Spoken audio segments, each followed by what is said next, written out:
Hey everyone, so I wanted to give an update.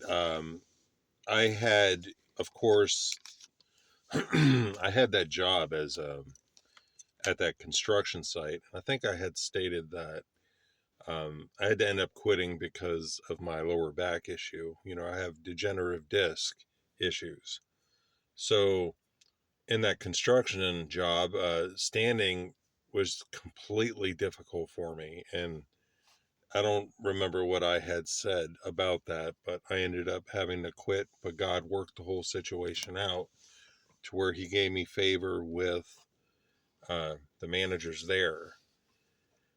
So I went back to looking for another job, and I got one at a car place as a delivery driver.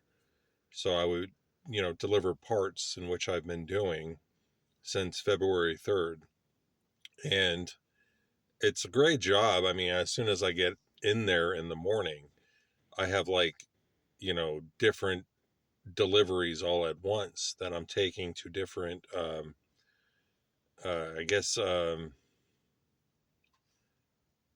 different car places. That cars are wrecked and they fix them, like collision places.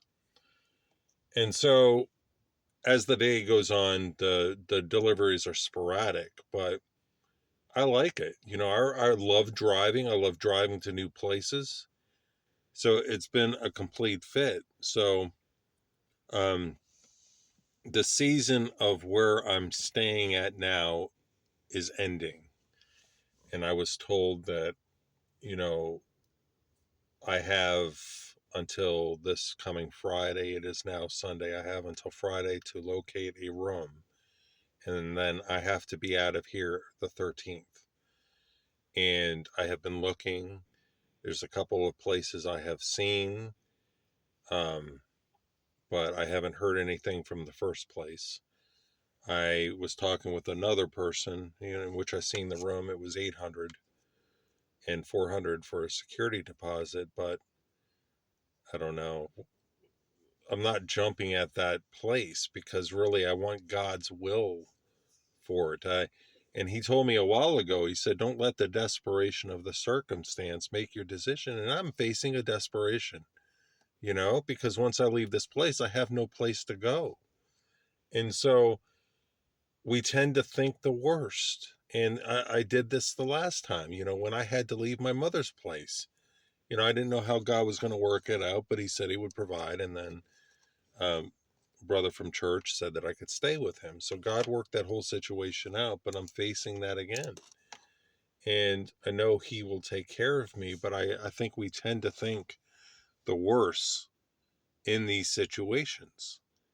And when we think the worst, God is not in those thoughts.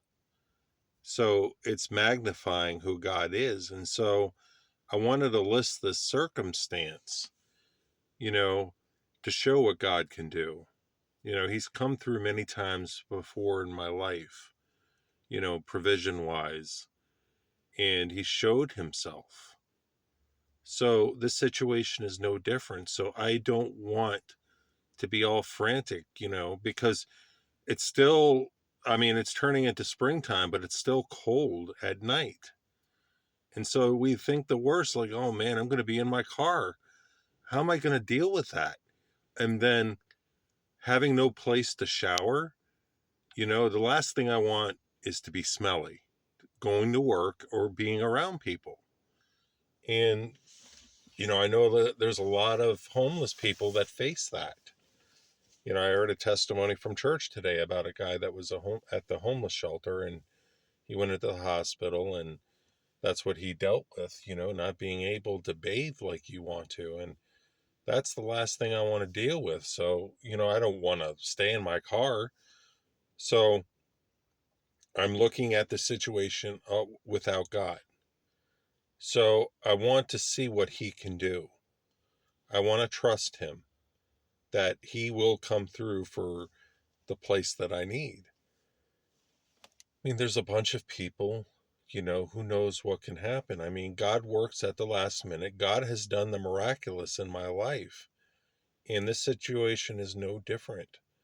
So I wanted to share this to show what God will do, because my eyes are on him and what he wants, and I want to continue to do what I'm supposed to do. So I just wanted to share this with you. If you get this, if you feel whatever you feel led to pray for, please do so. And I'm going to list the circumstance, and I just want to see how God will work it out. So thank you for taking the time to watch.